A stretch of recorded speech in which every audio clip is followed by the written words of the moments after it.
अंधेरे में चलना हर एक के लिए कठिन होता है।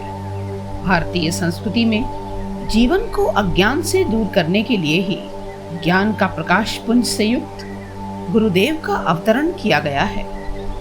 सांसारिक जीवन में एक समय ऐसा भी आता है जब स्वार्थ और पूर्वाग्रह का आवरण सत्य सूर्य के सामने घना कोहरा बन आच्छादित हो जाता है। हमें यह समझ में नहीं आता कि हमें क्या करना चाहिए और क्या नहीं। असमंजस या दुविधा में समाधान स्वरूप होते हैं गुरुदेव। अगर हमारी यह धारणा है कि गुरु केवल एक धार्मिक संत है तो यह पूर्णतया मिथ्या है। गुरु ज्ञान सागर, आत्मबल और सफल जीवन प्रबंधन का मूल है। गुरु उस पथ का पाथेय है जो आनंद नगर को जाता है, जहाँ न दुख है, न मोह, न कष्ट है, न संताप। गुरु लौकिक ही नहीं, अलौकिक संसार से हमें जोड़ता है। सनातन संस्कृति में गुरु का स्थान ईश्वर से पहले है, क्योंकि गुरु ही वह आत्मदृष्टि प्रदान करते हैं जिससे हम ईश्वर की अनुभूति कर पाते हैं। ऋषि सांदीपनी से शिक्षा प्राप्त कर भगवान श्री कृष्ण कहते हैं कि हे गुरुवर, यदि मैं 100 जन्मों तक अमर शरीर धारण कर भी आपकी सेवा करूं, तो भी गुरु ऋण से मुक्त नहीं हो सकता। वे कहते हैं कि गुरु की ओर जब भी दृष्टि करो, अंतर्मन में देव की भावना धारण करो, अर्थात श्रद्धा के ऐसे वसंत को मन में बसाओ कि गुरु में देवता के दर्शन हो, तभी तो उन्हें गुरुदेव कहा गया है। साहिब कबीर गुरु महिमा पर लिखते हैं, सब धरती कागज करूं, लेखनी करूं बन राय, 7 समुद्र की मसी करूं, गुरु गुण लिख न पाए। गुरुदेव श्री चैतन्य उत्तर देते हुए कहते हैं, इस तन का कागज करूं, लेखनी बुद्धि बनाए, मन का जो मैं मसी करूं, सो गुरु गुण में लिख न पाए। पुराणों में एक सुंदर प्रसंग है। ऋषि वशिष्ठ को ब्रह्मा जी ने यह कहते हुए सूर्यवंश का पुरोहित बनाया कि इस कुल में भगवान का अवतरण होगा।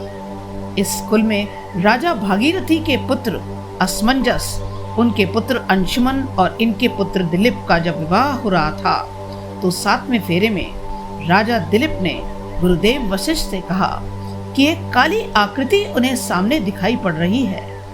योग बल से वशिष्ठ ने जान लिया कि वो काल है। उन्होंने फेरे रुकवा दिए और मृत्यु और को स्तंभित कर ब्रह्मलोक पहुंचे। उन्होंने ब्रह्मा जी से पूछा कि आपने तो कहा था कि इस कुल में भगवान आएंगे, पर जब राजा दिलीप ही नहीं होंगे तो वंश कैसे बढ़ेगा? ब्रह्मा ने कहा कि ऋषिवर, ये चूक तो हो गई, क्योंकि राजा दिलीप की मृत्यु 7वें फेरे में ही लिख दी गई थी। इस समस्या के समाधान के लिए भगवान विष्णु एवं भगवान शिव भी आए। सभी विचार चिंतन करने लगे कि इस विधि के लेख को कैसे मिटाएं। तब भगवान भोले भंडारी ने गुरु की महिमा का बखान करते हुए कहा कि यह कार्य तो सिर्फ वशिष्ठ जी ही कर सकते हैं। और भगवान की मंशानुसार वशिष्ठ जी ने राजा दिलीप की मृत्यु को टाल दिया, अर्थात गुरु कृपा से विधि का विधान भी बदल गया। तभी तो कहा है, गुरुर् ब्रह्मा गुरुर्विष्णु गुरुर्देवो महेश्वरः गुरुर् साक्षात् परम ब्रह्म तस्मै श्री गुरुदेव।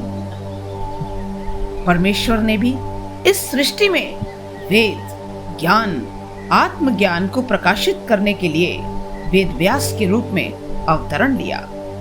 इस तिथि को ही विश्व गुरु पूर्णिमा के रूप में जानता है। संसार सागर अनंत है और जीवन छोटा। इस संसार में गोते लगाकर मोती चुनना सहज नहीं है। नमक की पोटली सागर की थाह नहीं ले सकती। एक सशक्त संबल, घनी छाव, प्रखर रोशनी ही इसे पूरा कर सकती है।